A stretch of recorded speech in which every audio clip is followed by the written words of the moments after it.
Silang Cavite. This is how we spend our weekend or Saturday.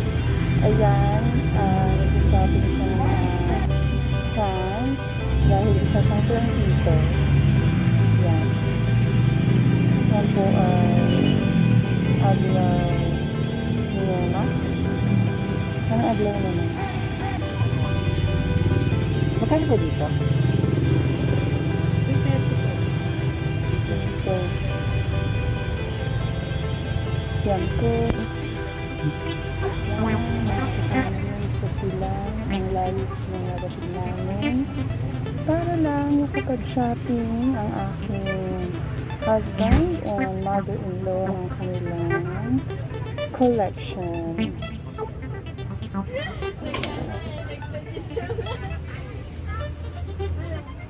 Yan, so sobrang dami po ng halaman, nakakatuwa. Ang sarap mamili. Pero, ang mamahal yung iba. So, hanggang tingin na lang muna. Tapos yung iba dyan, napaka-sensitive pa. Hindi pwedeng mabilad sa araw. So guys, hindi ako familiar sa mga plants. Sabay lang ako sa kanila, nakiki-video.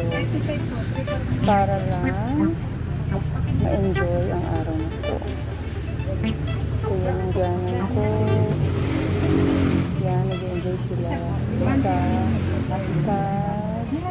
Sa pamili lang plants. Yan, meron na siyang napili. Hindi ko po alam kung anong tawag dyan. Ito daw ay Picoy, aglaw niyona. 600 Tapos, ito naman ang vaccine. Maharlika siya kasi malaki na.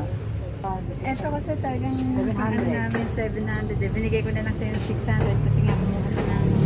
So, yan, tinatawad po siya. Nagsha-shopping siya ng halaman. 600. Dito sa Silang Cavite. Ano ka ng 50? Bigyan mo na sa akin ng 50. Pasko naman. Habang wala boss ka sa akin ng 50. Ano nga itong pangalan ng garden to? Maria Charitas Garden. Maria Charitas Garden in Silang Cavite. Ito naman dito niyo, magkano? 250. Okay. Ito nga lang. Sa mga plantito, plantita, hindi kayo ng mga halaman dito sa Maria Charitas Garden in Silang Cavite. Napakadami. Ang sarap mamili. May mura, may mahal, depende sa klase ng hinahanap mong halaman. Ayan, mabait pa si ating seller. So, ayan po. Yan. Ito na lang may screen. Yan daw po ay Big Roy. Hindi ko po alam yan. Big Roy daw tawag. Big nga siya. Big leaf. Tatlo isang daan. Ako lang So, yan po ay oregano. Yeah. Yan yung aking mother-in-law. Nandito kami sa Maria Charitas Garden. Pangmalakasan ng araw. Pangmalakas ng araw, ito ang ating mga pangmalakas. Naghahanap daw po ng pangmalakasan sa araw. Yan, dahil alam niyo naman, sobrang init sa atin. So, kailangan natin ng halaman na matibay sa araw. Yan, kung hindi, kawawa naman ang mga plants. Matitegi bells na.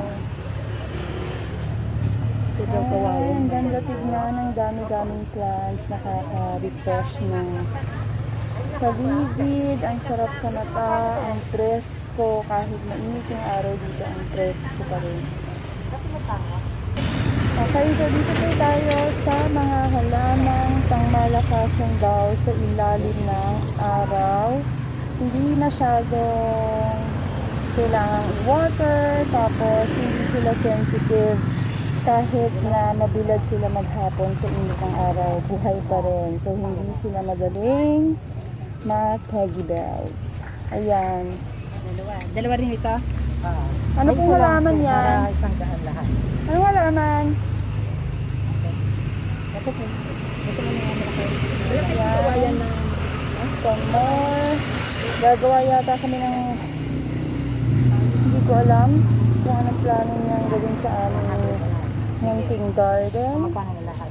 But Nakakatuwa. 850. Kasi ang Bigyan na dami kita ng namin freebie. Let's go. Ayan. Hawak sa isa. Thank you ate ng freebie. Mahal to, oh. 8,000 to, oh. Wow. Oh, 8,000. Ah, di ba may violet Yan daw po ay Ayan. kutsarita. Kutsarita rin yung Mga violet na yan. pangmalakasan sa araw. Yan, salamat kay ate. Nagbibigay talaga ako ng ano. Okay, nakatawad po siya. 3.50. Grabe na to. May free na. Tumawad pa. Okay. Thank you, ate. Again, guys, dito to sa Maria Charitos Garden in Silang, Cavite. So, the weather Kasama is yan lahat, kuya. so good today. Mainit, pero okay lang. Yan. Ang laki-laki po na kanilang sarap ng binasa. Ganda sa mata. Ayan, ang nagulot ng pandemic, naging plantito, which is good naman kasi ayan, naging mas napahalaga tayo sa kapaligiran. So, let's plant more, let's go green. Hi! Ayan, yan na po siya, nakapag-shopping na po siya ng kanyang plants. Happy na naman siya. Okay. And there's my mother-in-law still cooking.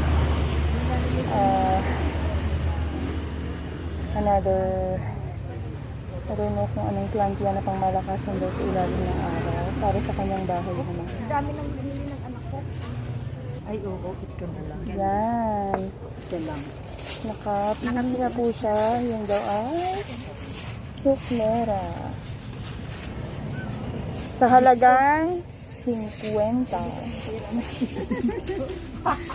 Thank you kay ate ulit. Okay, so palabas na po kami ng Maria Charitos Garden. Nakapamili na sila. Happy na sila. Okay. Okay, so kapamili na po. Ayun na, iloload na natin sa ating sasakyan. Sobrang init. Tapos maputik.